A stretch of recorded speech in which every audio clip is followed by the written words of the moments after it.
Oromoo kutaa kudha tokko. Arsii ta'ii, Baalee ta'ii, Gujii ta'ii, Boorana ta'ii, Wallagga ta'ii, Eddoo feeta ta'ii. Oromoo kutaa kudha tokko. Oromoo kutaa kudha tokko keessaa jecha takkattii qofa isin gaafadha. Jecha takkattii tana qofa namni beeyte ati Oromoo qulqulluudha. Osoo haasaa kiyyatti hin seenin Oromoo kutaa kudha tokko ka gandummaa takka hin qabne. Qeesii ta'ii, sheeka ta'ii, abbaa amantaa ta'ii, waaqeffataa ta'ii, amantii kamiin buli ati? Amantii kamuu hordofi? Mirga keeti amantiin. Garuu Abiyyi deeggaruudhaaf gaafii ansi gaafadhe kana yoo hiikka argatte qofa Abiyyi deeggaruu sirra jira. Abiyyi falmuudhaaf gaafii an gaafadhe kana yoo beeyte qofa kana godhuuf sirra jiraata. Gaafii kana badhaadhina ka deeggartu bilxiginnaa har'a qilee irra dhaabattee qilee irraa taruuf deemtu tana warri deeggartanis warri hin deeggarres gaafii kana qofa yoo beeyte ani Oromoodha jettee Oromummaa keetii falmuu dandeessa, gandummaarraallee dubbachuu dandeessa. Exactly amma waa'een gandummaa dhaabbatee iyyuu hunda'u hin jiru amma. Dhugaan Oromoodhaa galte, hayxii abboota kaleessaati galte, dhugaan amma badhee bahee baramee jira jechuudha. Gandummaan hafe amma. Amma gaafii kana isinii haa dhiyeessu adda durummaadhaan. Oromoo kutaa kudha tokko amantiin isinin qoodu, kutaan isinin qoodu. የአባቶች ቦታን እንመልሳለን ቦታ አቦታ ከናቲት ዴቢና ጀች አብይን አህመድ ጀዱ ኩን አባን አብይ አህመድ ጀዱ ኩን ኤኑ ወረጀቱ ኦሮሞ ኩታ ኩዳ tokko keessa ujoollee sanyii mootii warri ufiin jettan ilmaan abbaa jifaar ujoollee waaqoo guutuu warri ufiin jettan ilmaan dhaloota ilmaan sikkoomandoo walumatti sinii gale ቦታ አቦታ ከነ ከሌሳቲቲ hindeebina ታሪካችን እንደግማለን የአባቶች ቦታን እንመልሳለን አሁንም በተግባር እናሳያለን እንበርከካለን ወይ አብይን አህመድ ጀዱ አባቴ ማን ነው ለምን ጠይቅም ይሄ ጥያቄ የአንተ አባቴ ማን ነው አማ ወራከ ሙስጠፋ ጃራ ወራከ ባቲ ፉፋ ወራከ አንጋሳ ኢብራሂም ከና ጋፊ ከነሶ ጋፈተኒ deebisuu danda'an የአባቶች ቦታን እንመልሳለን ስትል የጃራ አባ ገዳ ቦታ ትመስላለህ እንዴ? የዋቆ ጉቱ ቦታ ትመስላለህ እንዴ? የታደሰ ቢሩ ቦታ ትመስላለህ እንዴ? የኃይሌ ፊዳ ቦታ ነው። طيب ማልቱ አብይ አህመድ ረቲ ጋፊ ከነቆፈ ዴቢ ከነቆፈ ኑ ዴቢስ የዳ አብይ ጋፈዳ ኦሮሞ ታቴ ነምኑ ፊተመንቱ ኑቲ ገንዱማን ቀምኑ ጎሱማን ቀምኑ mallayni nu kafalameen dubbannu dhugaa saba kanaatiif iyyina sheer walii godhechi abbaa feete ta'i Oromoon xiiqii keessa galee illikii waliin qabatee wal balleessaa jira dogoggora irratti jechuudha si gale obboleessis wal dhabaa bar jiran abiyyi mootummaa Itoophiyaati abiyyiin ummata miiliyoona 115 hoogganaa jira kana quba qabadhu Oromoo ati keessatti saba tokko Oromoo fakkeenya waan kana beekutu sunirra jiraata Oromoo feete ta'i boota abboota kennaatitti deebina wayita abiyyiin ahmad jedhu seenaa kee kakaleessaa keessatti maal keessa turte Oromoo abboonni kenna maal tayan isa dhumaa irratti dhufee waaqoon guutuu baandaadha nama jedhu dhagayan miidiyaa mootummaa keessa waaqoon guutuu baandaadha nama jedhu dhagaye subhaanallah akkamitti callistanii teettanii ilaaltan ummanni kenna ummanni baalee ujoolleen teenya ijoolleen sikkoomandoo sadarkaa kanarra jira Oromoon sadarkaa kanarra jira sa'aatiin itti mililikii isin faarsitan fagoo hin jirtu sa'aatiin itti Atsee Tewoodiroos isin faarsitan fagoo hin jirtu sinii gale Hayila Sillaasee Mangistuu yeroon Oromoon faarsu fagoo hin jiru ummanni kun boota abboota isaatiif deebi'aa jira Oromoon jalqaba abiyyi deeggaruu dhabuun duratti boota abboota kennaatitti deebina wayita abiyyiin ahmad jedhu abbaan keessun eenyu jedhi gaafadhu achi booda abbaan kiyya abbaa jifaari mootii abbaa jifaari abbaan kiyya waaqoo guutuuti abbaan kiyya jaarraa abbaa gadaati abbaan kiyya Hayilee Fidaati Maammoo Muzammiri Taaddasaa Birruuti ani bakka jaraa sanit deebi'aa jira yoo abiyyiin siin jedhe waliin dhaabbadhu abbaan kiyya Miniliki abbaan kiyya Hayila Sillaasee abbaan kiyya Dargii abbaan kiyya jedhee wayita inni seenaa warra kaleessaa jara kana si hime waliin dhaabbachuu dhabuu kee bakka kanatti adda baafadhu biltsiginnaa warri deeggaraa jirtan hagarraatitti abiyyiin amma ifa baasee የአባቶች ቦታን እንመልሳለን አሁንም ታሪክ እንደግማለን ጀቹ ጅራቹ Tanarra isin hin gaafadhu isin. Warra Rabbiin sammuu keessan gubbaa qollofee jalaa ol qollofee nama fakkaattanii dhidhiqattanii suufa kaa'attanii fotoo kaa'attanii poostii godhuun namummaa isin hin kennu. Jalqaba nama ta'uudhaaf Oromoo ta'uu kee qofa garuu waa takka wanni isin beekuu qabdan. Nuti nama maratti aaruudhaan qabnu. Namni marti Oromoo miti jaran. Afaan Oromoo dubbachuun Oromoo sin godhu. Oromoon qulqulluun boota abboota kennaatiitti wayita Abiyyiin Ahmad deebi'a jedhu hundi isaa dura dhaabachuun isarratti dirqama ture. Dirqama ture sila. Garuu mee warrummaan miskiinni isin haa galu dubbiin bifa kanaan isin hubachiifna. Bifa kanaan isin hubachiifna. Amma ifa bayeeyyu amma ifa bayanii Abiyyiin ammoo waan kana godhaa jiruuf neekiste chaansii irra jira. Chaansii isa dhumaa irra jira Abiyyiin amma. Chaansii isa dhumaa irra jira. Alhamdulillah. Hinjifattee jirta Oromoo. Hinjifattee jirta Girrisaa. Hinjifattee jirta Culullee. Hinjifattanii jirtan ilmaan Oromoo. Warri dhugaa qabattanii dhugaan falmaa turtan hinjifattan. Parsantii 100% hinjifattan. Kana caalaa hinjifachuudhaaf deemtan. Maal hinjifattan? Akkamitti hinjifattan? Baatii 8 dura yaadadhu waan itti godhaa turte. Tarkaanfiin kee baatii 8 dura maal ture? Mallaqa Itoophiyaadhaaf kennitan dhaabaa jedhaanii turre mootummoota addunyaatiin. Awurooppaa, Ameerikaa. No support Ethiopia government. Ethiopia government is terrorist, dictator, killer, mafia group jennee Awurooppaaf Ameerikaa keessatti iyyaa turre. Hinjifatte moo hinjifanne? Takka jedhe. Tanaayyuu nu hasabaan jirtu biltsiginnaan. Tanumallee nu hasabaan jirtu biltsiginnaan. Qabadhu kaa injifannoo tartiibaan jara injifataa dhufne isinitti himaa jira. Dhugaa waliin deemna dhugaadhaan isin amansiisaa deemna nuti. Achi dhayaa as dhayaa kanan beeynu. Kijiba jarri Girrisaa kijiba bichaa yan kana. No. Kijiba yoo barbaaddan Mutsafaa Jarraa dhageeffadha. Wallahi dhaziim dhugaa isinitti himaan. Baandii kijibaa yoo barbaaddan Mutsafaa Jarraa bira dhaqaa isa gaafadha. Isattu isinitti hima waa'ee kijibaa. Nu bira kijibni hin jiru. Waan hinjifanne takka lama jennee sitti himna dhageeffadhu. Waan kaleessa irratti qabsaa turre waan har'a isin hinjifanne isinitti himna. Tokko jedhee gaafa qabsoo jammarru dippiloomatii mootummaa kana laamsheessina jennee lafaa kaane. Qarqaarsa biyya alaa irraa Abiyyi Ahmadii godhamu irraa dhaabna jennee mootummaa Itoophiyaa masti goo jennee gadi baanee sadarkaa sanirraa jalqabne. Har'a eessarra jirraa alhamdulillah sadarkaa mallaqa qoqqobbiitii miti. Sadarkaa qondaalli mootummaa biltsiginnaa warri biyya bulchaa jiru biizaa biyya alaa dhoorgamuu irra jirra jechuudha. Laalime hinjifattee bara. Sadarkaa biizaa fudhatee Abiyyiin Ahmad biyyoota Awurooppaa, Ameerikaa biyyoota garaagaraa deemuu hin dandeenye. Qondaalli mootummaa biltsiginnaa waliin jiru tokko biyyoota Ameerikaa dhaquu hin dandeenye sadarkaa mallaqaa bira kunnee laa. Sadarkaa dippiloomaasii bira kunnee shororkeessitoonni ajjeeftonni warri ilma namaa qalee gurguru. Gara biyya guddattee dhufanii akka isaan biyya guddatteen dhufne qoqqobbiin viizaa irra kaayamee jechuudha. Kana maaltu fide? Injifannoo kenna. Fudhadhu gadi liqimsi. Tartiibaan sitti himna injifannoo kenna. Amma eessarra jirra? Sadarkaan isa dhumaa irra jiru eessa? Dippiloomaasii irraa kunneemi? Mallaqa irraa kunneemi? Qoqqobbii viizaa kenneemi? Amma maaltu hafe? Amma sadarkaa ijaaramnuu irra geenne amma Oromoon. Sadarkaa wallaalaan kaleessa wallaalee dogoggorellee as deebi'een waliin dhaabatu irra geenne. Garuu mistira kenna isinitti himannu. Warra kaleessa baandaa Abiyyi Ahmad turtan keessoo kenna isinitti himannu gubbarra dhuftanii akka amboo urgeessan yoo Abiyyitti duultan isin hin komannu. Rakkoon qabu garuu keessa kenna sitti himannu. Isinii galaami ijoolleen kaleessa irraa garraatti biltsiginnaa waliin turtan keessoo kenna isinitti himannu garuu akka amboo urgeessanii dhuftanii dhugaa yoo ka xiqqoo isinii galtullee taatee dhuftanii mootummaa kun akkana kun sirrii miti jettaniin rakkoon qabu oromummaa keetiif godhuu ni dandeessa. Garuu keessa kiyya sitti ni madduan. Deeggaraa biltsiginnaa waggaa 3 kan Abiyyi waliin ture keessoo koo sitti ni madduan. Baandaadha waan taateefati. Keessoon kenna sitti ni mamu.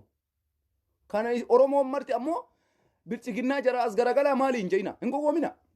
Uf hin gowwoomsina. Haa dhufan akkuma amboon urgee amma dhufee mootummaa irratti duulaa jiraami. Yoo dubbiin isaa galtetti hafufu. Garuu keessoo kee hin himatin. Warra mootummaa kana waliin ture garaa kee itti hin himatin. Si galee garaa kee keessa itti hin himatin jechuudha. Mee fakkeenyaaf isinii himaa sadarkaa amma irra jirru isinitti himuudhaaf deema. Biltsiginnaan kuftee lafa qabattee jirti. Abiyyi Ahmad hiriira guyyaa har'aa waamame irratti ilaalame waa'ee hiriira guyyaa har'aa irratti Oromoo har'allee gaafii takka sii kaasa waa'ee afaan Oromoo irratti. Hiriirri guyyaa har'aa istaadiyoomii Finfinnee keessatti geggeeffame. Afaan sadiin dabre. Afaan Ingiliffaa, afaan Amaariffaa, afaan Arabii. Abiyyiin Ahmad Oromoo kana tuffate. Sadarkaa itti Oromoon tuffatame ilaala. Silaa afaan Oromootiin dabruudha qaba. Arabiffaan dabre, Ingiliffaan darbe, Amaariffaan dabraa oole. Afaan Amaariffaa, afaan federaalaati, afaan Oromoo miiliyoona 70-80, afaan isaan dhagayamu, afaan isaan dubbatamu, Shimallis ilma abbaa gadaati, Abiyyiin ilma abbaa gadaati, Taayyeen ilma abbaa gadaati, Ebalu ilma abbaa gadaati, garuu afaan Oromoo guyyaa har'aa istaadiyoomii keessatti sagalee keenya dhageessifanna jedhanii wayitachitti bayan afaan Oromoo ukkaanfamee akka sagaleen isaan dhagayamne godhamee jechuu guyyaa har'aa. Kanallee quba qabaadhu Oromoo asuma kanas quba qabaadhu. Tokko kana mee hiriira guyyaa har'aa hiriira akkamiiti? Ana biratti akka itti ani hiriira kana laalu isinitti hima. Wanni kuni waan sirriidha. Walii sheer godha, walii qoqqooda. Abiyyiin kufee jira. Bilchiginnaan lafa qabattee jirti. Abiyyiin biyyatti baqatus qopheeffatee jira. Akkuma kanaan dura isinii jedhaa turre jechuudha. Lafa jira biyyiin itti deemuudhaaf deemu. Yoo ka ofitti fuudhuu danda'amu taate biyya itti dheessu qopheeffatee jira jechuudha. Hiriirri guyyaa har'aa maal agarsiisa? Bilchiginnaan guutumatti lafa qabachuu isii argisiisa. Kuftee lafa geettee jirti. Jarana Itoophiyaan ummatuma har'a istaadiyoomii takkatti keessa bahe. Ummatuma isinarra argitan ummatuma waa'ee Tedros, ummatuma waa'ee Minilik dubbataa ture sanii Itoophiyaan. Itoophiyaan jaruma sanii. Ummata miiliyoona 115 keessa warra irra istaadiyoomii har'a jarri bakka itti warra jarri hiriira geggeessan sanitti bahe. Ummata kuma meeqa jaran? Mee kuma meeqa haa jennu? Miliyoona 115 keessa jiraattota magaalaa Finfinnee keessa ummata meeqatu achi bahe? Tokko kana. Bilchiginnaan kufu hiriira isaan waaman ummanni bahuu dide. Ka achi dhufe suni deeggartoota paartii Izeemaati. Ummata Finfinnee irratti ol'aantummaa Finfinnee deebisuudhaaf deemu. Warra irra Itoophiyaadha jedhee achi bahe. Tokko jedhi kana dubbii kana qabadhu. Warri hiriira har'a geggeesse warra Baaldaraasii fi Izeemaa deeggaru. Akkasuma deeggartoota Abiyyi Ahmad magaalaa Finfinnee keessa jirantu wal gurmeessanii parsantiin tokko Finfinnee fudhachuudhaaf jecha godhan Itoophiyaadhaaf hin goone. Wanni isaan hiriira san irratti ibsataa dhufan wayita karaa haasa'an waa'ee Minilikiin faarsaa dhufan Tedros waan akkasiisan faarsaa dhufan waa'ee Itoophiyaa qubaayyuun qabu jarrisu warri sun warra Finfinneeti warra akkasuma Minilikii warra Finfinnee irratti abbaa biyyummaa Finfinnee mirkaneessuu deemuudha. Isinii galee kana tokkoffaa bakka kanatti qabachuudha. Bilchiginnaa hiriira isii waamtu guyyaa har'aa godhamuu dide ummanni hin baane. Hin baane ummanni. Kanaafuuyyuu hiriira kana eenyutu waame? Mootummatu waame. Sadarkaa namni irra jiran maali? Sadarkaa kufaatii biyyaati. Duraan hiriira eenyu waama beeytanii? Hiriira duraanii Addisuu Araggaa fa'atu waamaa ture hiriira duraan. Taayyee Danda'aa fa'atu waamaa ture hiriira duraan. Kominikeeshinii poolisii Oromiyaatti waamaa ture hiriira duraan. Har'a eenyutu waame? Sadarkaa magaalaa Finfinnee irratti kantiibaan magaalaa Finfinnee Adaanech Abeebee hiriira itti waamtee ofii isiitii dhaqxee hiriira sanirra argamtee ayin barkakim የአባቶች ቦታ የታሪክ አባቶችን እንደግማለ ወይ ተሃት ጥላዬ ጀቱ ከና አባቴ ማን ነው ስትል ኦሮሞ ትላለች። ግን ኦሮሞን አባን ቀቡ አባን ኦሮሞ ከከሌሳ ተካሩ አንጎ አርገቴን ቤኩ ዋቆ ጉቱ ፋኑ ከበይኑ ጃራ አባ ገዳ ፋኑ ከበይኑ አቦኒ ከና ከሲ በይነኑት ጅማ አባ ጂፋር ፋ አቦኒ ከን እስኒ ገሌ warroota akka Taaddasaa Birruu seenaa Hayilee Fidaa gootota akkanaa kana abboota kennaa wayita Adaanechi jettu ummata Amaaraa bakka buutee dhufte malee Oromoo bakka hin buune jechuudha. Abiyyiin Ahmadis kanaafuu Oromoo bakka hin bu'u jechuudha. Oromoon amma dammaqutu irra jira. Abiyyiin Ahmad iddoo ga'e hundatti የአባቶች ታሪክ እንመልሳለን እንደግማለን እናሳያለን አይን በርከኪም ስትል ኢትዮጵያ ዱራኒ ተኦሮሞ ቆንጨርሲተ ተኦሮሞ ሰልቢፍተ ተኦሮሞን አካፋን ኦሮሞን ዱበነ ጎቴ ተኦሮሞን አካዳ ሲን ጨለቅሲፍነ ጎቴ ታሪክ አቦተ ከና ሰን ደደብ ደለጋ ጅራ ኦሮሞ ነው አብቹ ማ ሀርከቱም ታፈቲ ደንገዳ ጌታቸው ረዳ አብይን ኡመተ ኦሮሞ አከዳኢመ ሰብይት ይላላ ጀደ ሰብይቱን ልኩ ማለ አብይን ኑራ ዳበቴ አባቶች ታሪክ እንደግማለ ወይ ተሲንጀዱ አባን ከእኑ አባ ጂፋር ጀዳ ጅርተሞ ዋቆ ጉቱ ጀዳ ጅርተሞ ጃራ አባ ገዳ ጀዳ ጅርተሞ Taaddasaa Birruu jalaa jirtamoo Elemoo Qilxuu jalaa jirtamoo Hayilee Fidaa jalaa jirtamoo Maammoo Muzammil jalaa jirtamoo gootota Oromoo kaleessa ka wareegaman jara kana jettamoo abbaan kee kami? Oromoon har'a hagana si tuffate Abiyyiin Ahmad. Ka isin tuffachiise abbootii gadaati. Jaarsolee biyyaati. Isinii galee abbaa gadaa hin qabu Oromoon. Abbaan gadaa har'a abbaa garaa ta'e Abiyyiidhaaf dalaga. Waa'ee Oromoo, waa'ee seenaa kaleessa Oromoon keessas gahe Oromoon akkamitti taaggalee akka bakka kana gahe hin beekan irraanfatan. Irraanfatanii jiran. Isinii galee irraanfatamee jiran da'uun irraanfatamee iyyuu bakka. Ana arrabsuun duratti wayitii Abiyyiin Ahmad abboota kennaa kalee isaatiitiin deebina Adaanech Abeebee jettu Shimallis Abdiisaa jedhu Taayyeen Danda'aa jedhu Addisuun Araggaan jedhu jarri kun sila amantii ofii gurguratanii jara na kaayoon goobana daachee kaleessa akkanuma ture bara goobanni daachee kaleessa Oromoodha. Mililikiin jalatti galee mililik ergataa ture har'a maal dalagaa jiran mee laala fakkeenya fudhadhaa sa'aatii kanatti nuti dhaloota qubeetiin jirra har'a sobamuu hin qabnu. Wayita Shimallis Abdiisaa abboota kennaatiitti deebina jedhu abbaan isaa eenyuun Shimallisi? Hayila Sillaasee mililikii jechuudha. Oromoon jara kanarraa maal qabdan? Jara kanaan isin fira. Abbootuma dhugaa keessanii maal isinii godhan? Oromoodhaa maal godhan? Akkanatti salphachuu jira. Akkanatti diqqaachuu jira. Abiyyi deeggartee dhiistee rakkoo kiyyaa miti. Garuu dhugaa jiru Oromoon baruudha qaba. Haqa jiru Oromoon baruudha qaba. Kanaafi mootummaan kuni uummata Oromoo tuffii irraa kaka'e gaafii keessan isinii deebisuu dhiisi. Deebii isin kaleessa gaafattan. Hidhaan nurraa haa dhaabbatu. Ajjeechaan nurraa haa dhaabbatu. Duuti nurraa haa dhaabbattu. Finfinneen Oromoo haa taatu. Afaan Oromoo afaan federaalaa haa ta'uu dhiisi. Boota abboota kennaatitti hin deebinaa. Boota abboota kennaatitti hin deebinaa. Abiyyiin eegaa ilma sanyii mootii ta'e. Ilma abbaa Jifaar eega ta'e. Abbaan Jifaar akkana boota abbaa Jifaaritti deebuu yoo barbaade Oromoo hidhuun isarra hin jiru bara. Oromoo ajjeesuun isarra hin jiru bara. Oromoo baqachiisuun isarra hin jiru bara. Oromoo dachii isaa magaalaa Finfinneen saamamuun irra hin jiru bara. Kana asirratti maaltu isinin mul'ata? Mootummaan kun kufuu isaa guyyaa har'aa arginee jirra jechuudha. Warri har'a achirratti ba'e warra Finfinnee irratti olaantummaa Finfinnee mirkaneessuudhaaf deemu. Baaldaraasii fi Izeemaa deeggartoota Izeemaa qofa hiriira san keessa Oromoon hin jiru jechuu dandeessan. Deeggartoota Baaldaraasii fi Izeemaa qofatu achirra argame. Jara kana warra Adaanech achitti baatee abbaatochi taariik hin dagmaallee wayita Adaanech jettuun hiddagam. Kuni waan ta'uu miti. Kuni waan ta'uu miti jiran. Irra nuu deebiitti dabaliin. Kanatu iyyuu har'a Finfinneetti hiriira geggeesse. Akkanumatti Itoophiyaan hin ceetu. Amma immoo isa dhumaan ragaanii jiranii jechuudha. Fotoo isaan qabatanii ba'aa turan agartanii mootummaa Chaayinaa, mootummaa Raashiyaa. Maaliif kana godhan beektu? Yaani akka isaaniititti kanaan dura paarlaamaa irratti Awurooppaa keessatti Chaayinaa fi Ameerikaa Hindiin Itoophiyaa keessa rakkoo keessan gallu waan jedhan tokko hin dubbanne. Kanaan wal qabsiisanii akka waan Chaayinaa fi Raashiyaan Itoophiyaa waliin jirtuu godhan. Jarris osoo homa fedhee ta'e kasraana waliin namni dhaabatu hin jiru. Itoophiyaan amma waa maraa kassartee jirti. Homaa godhuufis hin danda'u waliinuu yoo dhaabatan. Itoophiyaa ijaaruus diiguus ka danda'u uummata Itoophiyaati. Isinitti maa jala sarari. Itoophiyaa jiraachisuus akka jiraattus akka baddus ka godhu uummata Itoophiyaati, uummata Oromooti. Yoo uummanni biyya keessaa waliigalteedhaan hin sochoone Itoophiyaan jiraatu takka illee hin jirtu. Fotoo biyya fedhee laxafatee, fotoo fedhe bira kaayee, fotoo fedhetti amanee sun rakkoo Abiyyi Ahmadi.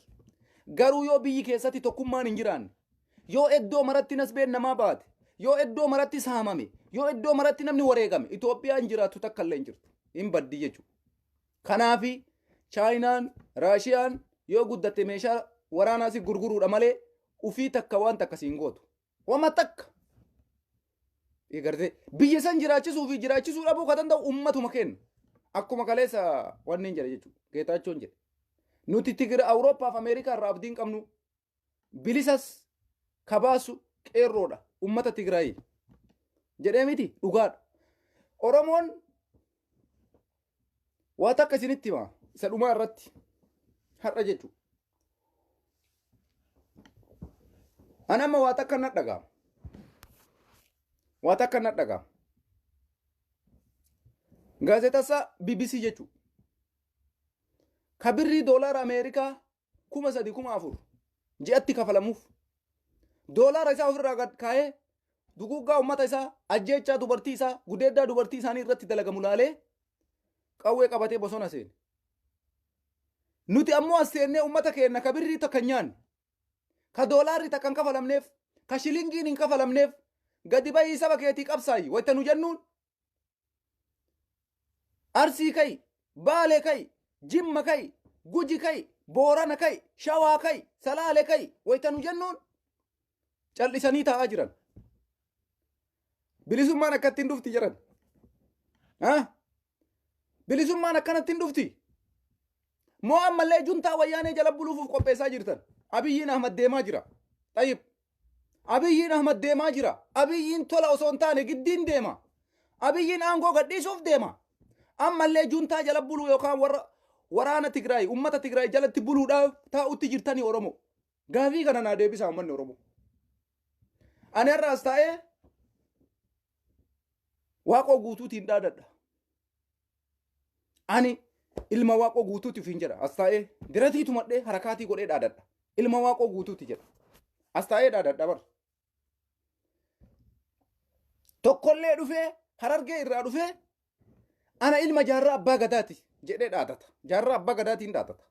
Tokkollee dhufee Jimma keessaa ana ilma sanyii mootii ilma abbaa Jifaar jedhee dhaadata. Hundi isaatu goota isaa ka qabu warroota kaleessa deeme kanaan dhaadata. Laayiv irratti yoo dhufu jechuudha.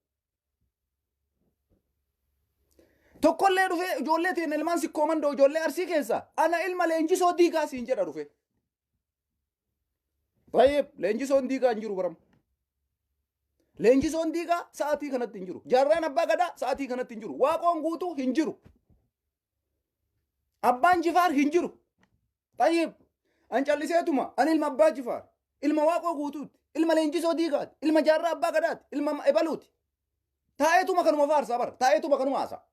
Garuu maal barbaada beektaa? Bilisummaa barbaada baruufi. Ka OMN irra taa'ee dubbatus, ka Keelloo miidiyaa irra taa'ee dubbatus, Oromoo 11 irra taa'ee ka dubbatus, BBS bultubi irra taa'ee ka dubbatus, Shubboo miidiyaa irra taa'ee ka dubbatus bilisummaa barbaada ofi. Jaarraa abbaa gadaati ani. Ani ilma waaqoo guutuuti. Ani ilma Leenjisoo Diigaa qabii kana dhiisi jedha. Osoo ati ammoo fiddee kilaashii itti kennite rabboon irraa deemiin siin jaa bara. Abboon irraa deemiin jedha bara. Qawwee makanaan irraa deemsiin jaa bara. Safara kiyyan fidinii. Deemiin narra baruu fi bilisummaa barbaada bara. Oromoo nuti uummata akkanaati. Indi akkamii bilisummaa soitan akkanatti? Akkamitti bilisummaa soita yoo an qawwee hodhu siin jedhu fudhuu jettee qawwee jalaa dheessitee manatti ol galtee jechuu kan marattee ciiftu? Bilisummaa barbaada Oromiyaa bilisoomsa akkamitti jettaati? Waaqoon guutuu sitti hime jaarraan abbaa gadaa sitti hime ummanni kuni dimokiraasitti namanuu. Takkattiin dimokiraasiin biyya kana keessa dalaytu qawweedhaa siin jee. Anaa miti ka jedhe jaarraa abbaa gadaa ati har'a Oromiyaa hunda keessatti hudduu kee jala akkana gootee of irbitu kanas siin jee. Waaqoo guutuu ati har'a ittiin dhaadattutu siin jee kaleessa wayita lubbuudhaan jiru. Bilisummaadhaaf karaan takka qawwee siin jee. Ati ammoo Baalee, Arsii, Jimma, Harargee. Hoo qawwee lakki abboon irraa deemiin kaa maali gaati? Qawwee natti hin fidinii siin jee barjaa. Baaleellee deemi mucaan qotataa jira qawwee makana narraa deemiin siin jaa. Arsii dhaqi hoo qawwee deemiin narraa aboo. Jimma fidi qawwee aboo qawwee makana narraa deemiin siin jaa. Maal barbaada ofii bilisummaa barbaada. Waan na gaddisiise keessaa tokko kana. Qawwee dheessinaan bilisummaan hin jirtu. Oromoo osoo akka kutaa lamaa kana taane yoona bilisoomne. Mee har'a Wallagga laali waan isa mudataa jiru. Oromoo kutaa 11 keessa Wallagga isii takka. Mee Walloo fakkeenya sii haa kennu. Walloo laali mee maal ta'a yoo nu marti akkana taane. Bilisummaa Xayyibiin barbaadda. Walabummaa ni barbaadda. Bilisummaan akkanatti dhufu takka illee jiru yoo qawwee si fidu. No. Homa akkasiituun dubbatiin mucaa. Jedhaa bara abbaalleen akka jedhanii bara ilma ofii. Zim jedhii taa'ii jedhan dalagadhuu qal'ii gadi bahii gali jedhan. Garuu maal jedha afaanii? Wayyaaneen akkas nu goote. oppodiyoon akkas nu goote garaan na gubate jedha. Akkana jedha bara garaan na gubate. Maalum abbaa kiyyaa godha waan gootu wallaalte baati nama kana qabu barati dargaggeessa. Ari'ee qaba dheessee jalaa bayaa. Gaazexessaan Tigraay kuni birrii isaa doolaara 2,000 fi doolaara 3,000 Ameerikaa akkatti kaachii ji'atti isaa kafalamu. Gaazexessaa kaameeraa qofa si kaasee waan barbaade dalagee jiraachuu danda'u.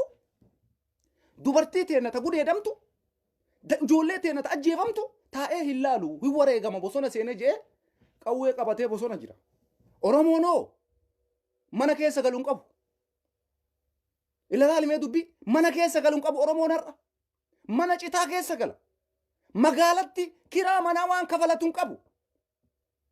Gadi bayii qabsaa'ii abbaa biyyummaa kee geenfadhuu dachiisaa amante deeffadhuu walabummaa kee fidadhuu waggaa 150 gabroomte ka'iitiniin jaal marroo dabalami jaal sanyii dabalami jaal gullichoo dabalami aboo kanuma nutti naasa'iin siin jaa. Garuu takkatuu Facebook irra dhufa ana ilma waaqoo guutuu ana ilma jaarraa abbaa gadaa ana ilma taaddasaa birruu ana ilma hayilee fidaa kakakakakakaka wanni fiddan takkallee hin jiru waqasaman billaahi. Jaarraa abbaa gadaa qabrii ka'ee siin loluu bar tasumallee argaan jirtanii warri ani akkanatti isinitti hima osoo isin akkanatti teettan yoo oppodiyoon tuni kararraan gorin rabbi isin agarsiisa. Gaafa oppodiyoon kararraa gorte deebi'ee ka biyya san bulchuuf taa'u uummata Tigraay. Oromoon har'allee salphinna sadaffaa salphachuu adde. Jawaariillee waa godhuun hedduu Oromooti. Baqqalaallee waa godhuun hedduuti.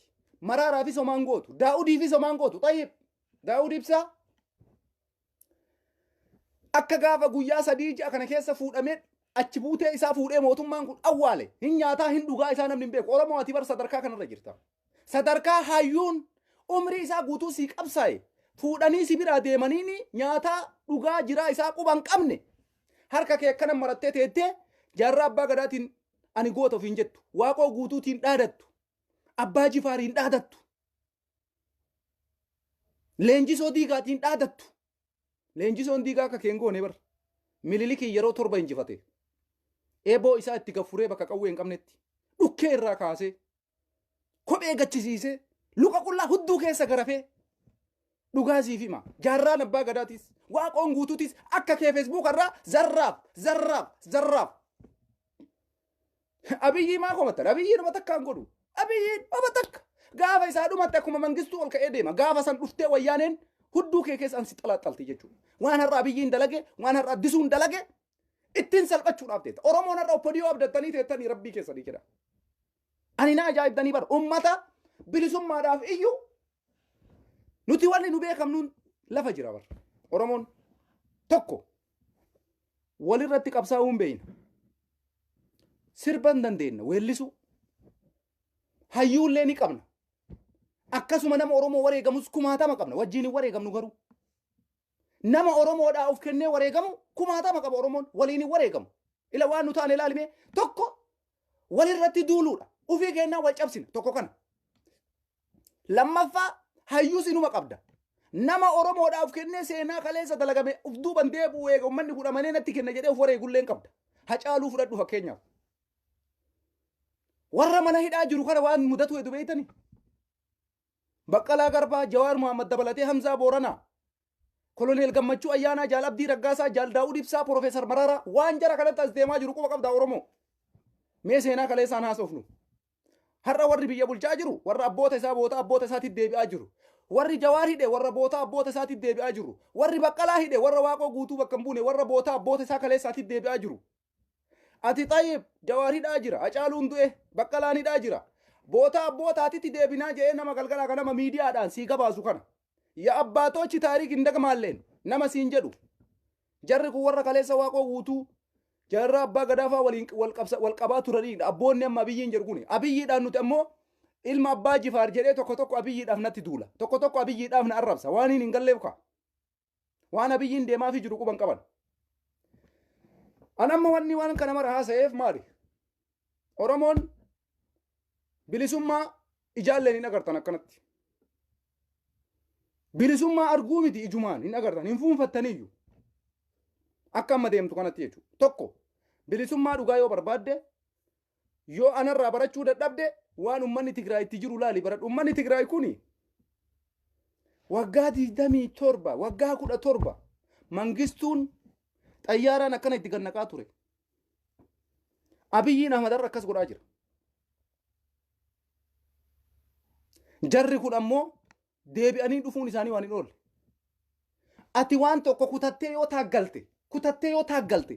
taaggalte gaaf tokko injifatta. Gaaf tokko injifatta. Har'a waa takka godha. Ani maaliif waan kana mara haasaa beeytanii? Oromoon qabsoo dhugaatitti haaseenuuf. Warri miidiyaa irra teettanii aktiivistiin Oromoo waggaa meeqa Jawaar waliin qabsoofte. Sammuu kee har'a hin jijjiirati yoomuu hin jijjiiramtu. Qabsoon karaa nagayaa haa itti fufu. Hin jibbinu. Alaaf keessaallee. Rakkoo takka illee hin qabu. Garuu wanti nu sirriitti jabeeffachuudha qabnu.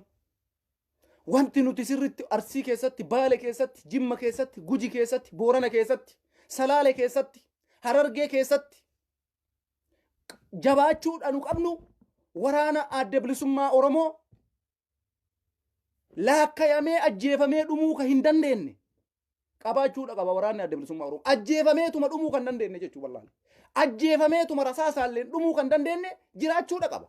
Leenjifamuudha qaba. Oromiyaa kutaa 11 keessatti gaafa kana bilisummaan ni dhufti. Gaafa kana walabummaan qulqulluun bilisummaan dhugaa ni dhufti jechuudha.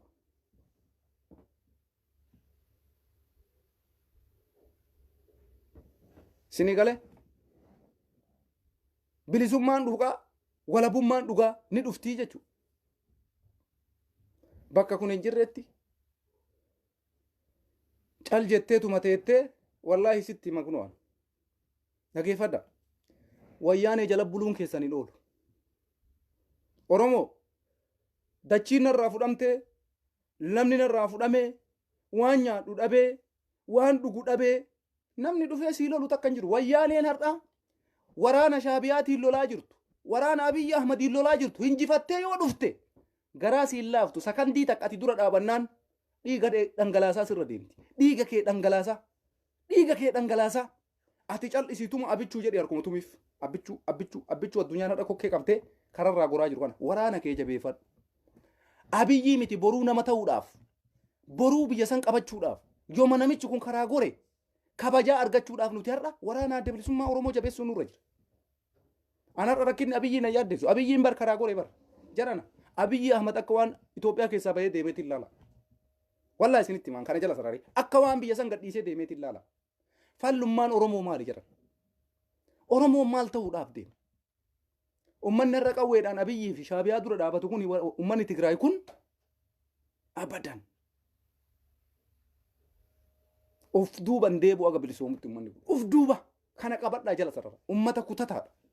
Uummata akka uummata Amaaraatti miidiyaa marra taa'ee zarraaf, hizazany, liqaqany, maarree jedhee sirbuma bichaa baneetiin sirbaan caffaruu miti. Wayyaaneen qabatamaan argaa jirtan hojii isii. Uummata Tigraay qabatamaan arguu jirtan hojii isaa. Baatii 7 guutuu Abiyyi waliin taaggalaa jiran. Amma immoo kaleessa taaggalaa ture TPLF qofa ture. Har'a uummanni guutuun ijoollee waxxaatiin Tigraay itti dabalamanii leenjii fudhachuu jiran. Haga gaazexeessonni waraanatti dabalamanii gaazexeessonni kun maaliif waraanatti dabalaman beeytanii? Ijoollee kaawwaniif fakkeenya ta'uudhaaf godhaa jiranii. Gaazexeessaan Tigraay wayita gadi bahee qabsoo dabalamu kana dargaggeessi Tigraay isarraa laalee akka gara waraanaa seenuufi bara. Sistamii agana qabu dalagaa jira uummanni Tigraay. Oromoo noo.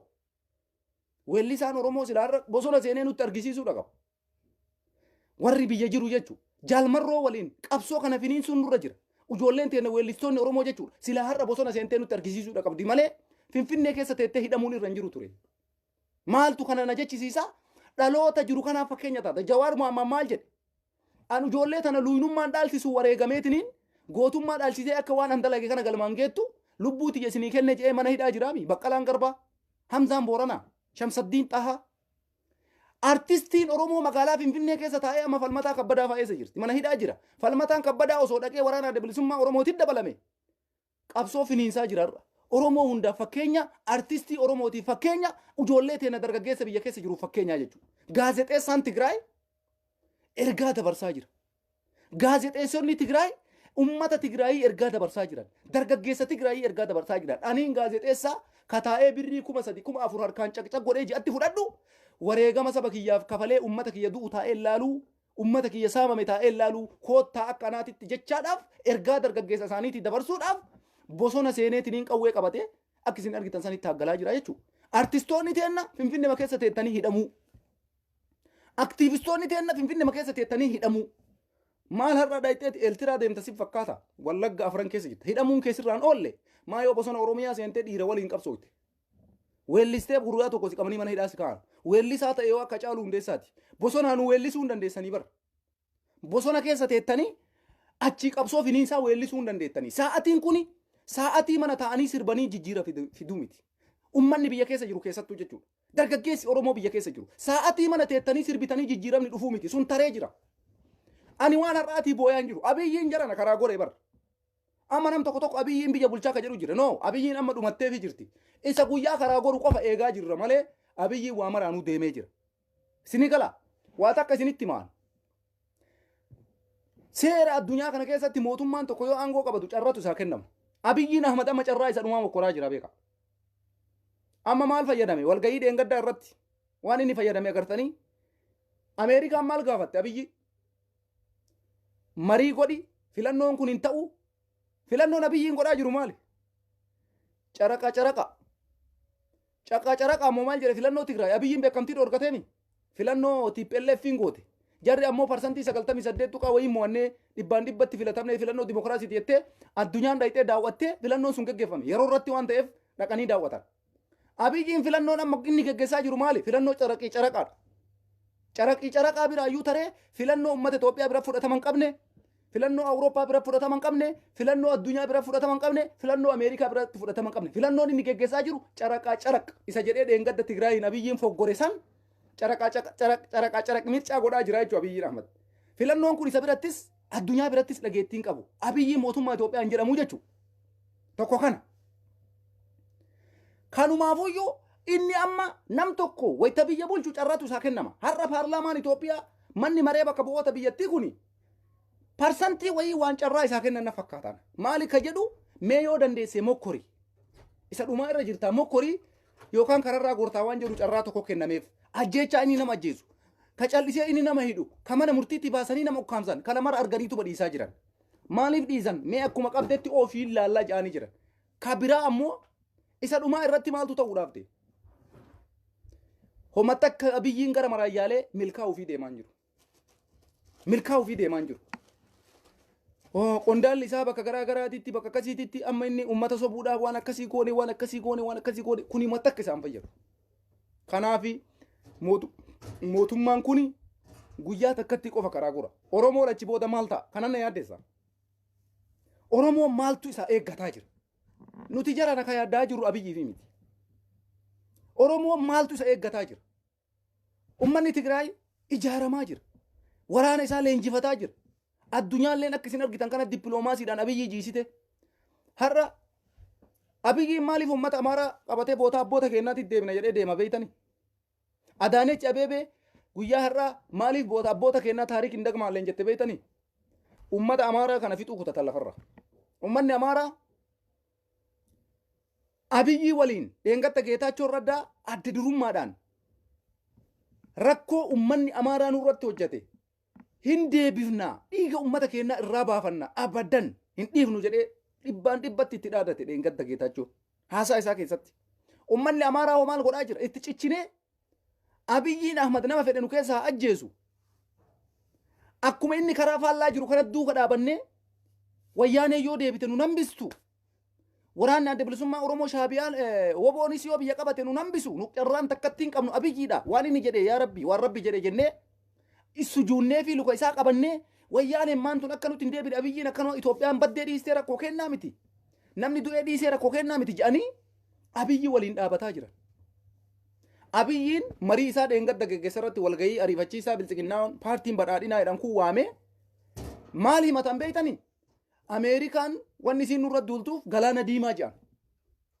Ameerikaan galaana diimaa kaleessatti fayyadamaa jirti. Itoophiyaan har'a galaana diimaa sadarkaa galaana diimaa geessee galaana diimaa fayyadamuudhaaf Ameerikaan waa jetti.